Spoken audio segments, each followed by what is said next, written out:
کہ یعلمہم الکتابہ وہ قانون ہے جس کے ساتھ زندگی گزاری جائے گی، وہ قانون ہے جس کے ساتھ زندگی لمٹ کی جاتی ہے، وہ قانون ہے جس کے ساتھ انسان کی بے ڈھنگی بے لگام خواہشات اور نظریات اور سوچوں کو لاک لگایا جاتا ہے. تو وہ لاک لگانے کے لیے اور لاک کھولنے کے لیے جو تزکیہ نفس چاہیے ہوتا ہے وہ پیچھے کھڑا ہے.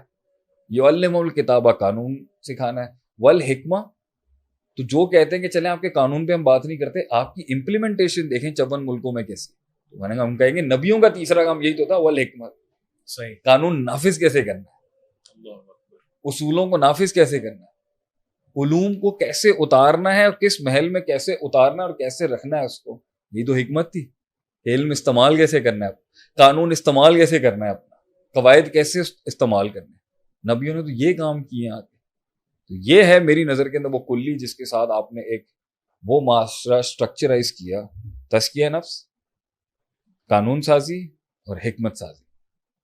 یعنی پہلے تزکیہ ہے، اس کے بعد قانون ہے اور پھر اس کی تنفیذ ہے. نہیں، تزکیہ شروع میں بھی ہے، بیچ میں بھی ہے، بعد میں بھی. یہ ایک سپورٹنگ ایلیمنٹ ہے، صحیح، یہ اصل تحریک نہیں ہے. ٹھیک ہے، یہ اصل تحریک کا ایک بڑا جز ہے. کیونکہ ایک آیت کے اندر جو دوسری آیت سورہ آل عمران میں اور میرے خیال سے ایک سورہ بقرہ، اس میں جو ترتیب ہے وہ ہے یعلمہم الکتابہ والحکمہ ویزکیہم. اس میں تزکیہ نفس کرنالوجیکل آرڈر میں پیچھے ہے. اب یہ شریعت کے جو علوم اور اصول اور عربی وغیرہ جانتے ہیں ان کو پتہ ہوتا ہے کہ یہ ترتیب جب بدلتی ہے نا، مبتدا خبر کی، آبجیکٹ سبجیکٹ کی، فعل فاعل مفعول کی ترتیب کی، جار مجرور کے متعلقات کی، متعلق پہلے ہو جائے جار مجرور، یہ سب ایک معنی کے اندر ایک بڑی بحث کھول دیتا ہے. تو ایک بڑی بحث امام ابن قیم رحمہ اللہ علیہ کہتے ہیں کہ تزکیہ نفس ایک آیت میں پہلے بھی آیا اور ایک میں کرونالوجیکلی بعد میں آیا. تو اس کا مطلب یہ ہے کہ تزکیہ نفس سلسلہ تحریک اور تجمیل اور تکمیل میں احسان کے درجے تک پہنچنے کے لیے ایک معاشرے کی پروڈکٹیوٹی کو شروع میں بھی رہے گا، بیچ میں بھی رہے گا، تحریک کے اینڈ میں بھی رہے گا.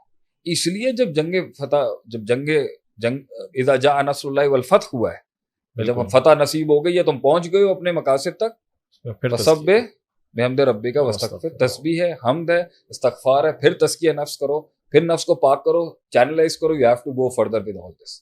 تو یہ پارٹ رہے گا پورے سلسلے کے اندر. یہ مقصود جو ہے نا، مقصود وہ یہ جز ہے، یہ وہ پیرلل چیز ہے جو اصل کے ساتھ چلتی ہے. اصل وہ علم ہے، وہ قانون ہے جو اللہ نے جو دنیا میں اتارا ہے انسان کو خود کے ساتھ جوڑنے کے لیے، اور پھر جڑنے کے بعد ایک رزلٹ پروڈیوس کرنے کے لیے. وہ رزلٹ پروڈیوس کرنے کے اندر تزکیہ اور حکمت، یہ دو سمندر ساتھ چلتے ہیں اس علم اور قانون کے ساتھ جس کے ساتھ انسان نے دنیا میں اور خود کو اور ایک پورے سسٹم کو ایک رزلٹ دینا.